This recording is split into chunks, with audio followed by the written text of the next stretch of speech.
Welcome to the Mortgage Rate Weekly Market Update for the week of March 20th, 2017. Hello, I'm John Thomas with Prime Residential Mortgage to give you your update. Well, last week was good for mortgage rates. If you take a look at the bond chart on the screen, you can see mortgage bonds have been selling off since they hit a peak in about near the end of February. They've just been selling off, breaking through several layers of support and hit multi-year lows. And interest rates moved to 3-year highs.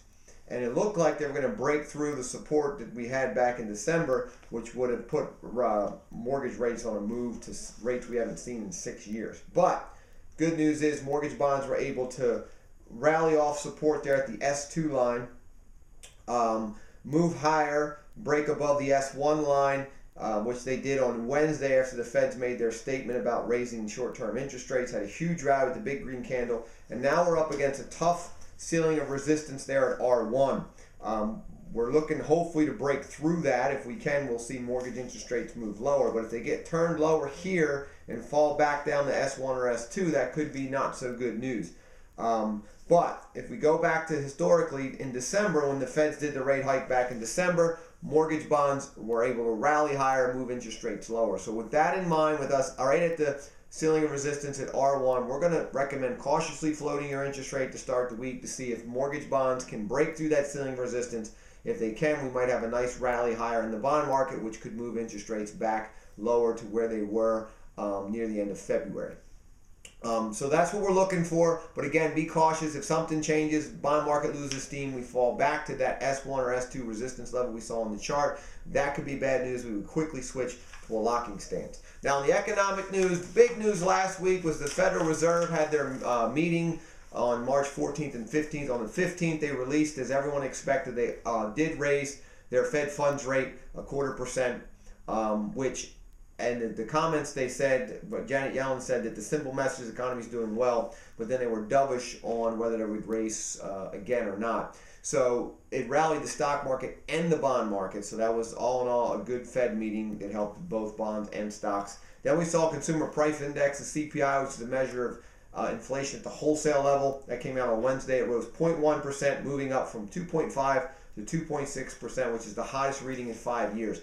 That's one of the reasons the Fed raised the Fed funds rate, is they need to battle inflation, because if inflation gets out of control, price of goods and services just go up and erode the buying power of what you make. So it's above their target market of 2%. Hotter than it's been in 5 years, so that's something the Feds have to watch, and that's why one of the reasons they raised the short-term Fed funds rate. In that report, though, it showed on the consumer level that rents rose 4% on an average nationally. So that's a big number. So now it's getting close to where in some areas it's actually more expensive to rent than to own. So that's a great reason for you to give us a call and get pre-approved, get out there and buy a home. Then we saw weekly initial jobless claims come out on Thursday. Claims moved up only 2,000 to 241,000 claims. That was in line with expectations, and that continues to support a strong labor market. Now this week's weekly initial jobless claims will be the sample week used in the March jobs report. So we'll be watching to see how that comes out to give us a hint on what the jobs report might hold for March. Now in housing news, the National Association of Home Builders released its housing market index for March 2017. It jumped 6 points to 71, which is the highest reading in 12 years. Now the index measures home builder confidence in the new home construction market. So home builders are feeling great going into 2017 about their new home construction and their ability to build and sell homes. And that's supported across the country. We have low inventory, so builders building homes should sell quickly to fill that low inventory gap. Then we saw housing starts for February 2017, which is a measure of how many new homes home builders have started construction on. That rose 3% from January to 1.288 million units on an annualized basis. It's the 4th month high for housing starts. And housing starts are up 6.2% from February of last year. So in the new home construction market, housing is doing very, very well, and again, supported by this very low inventory environment. Now, in the local news, the next first-time homebuyer seminar is coming up this Saturday in Dover, Delaware, at the Dover Holiday Inn from 10 a.m. to noon. And then the next one in Newark, Delaware, is Saturday, April 15th.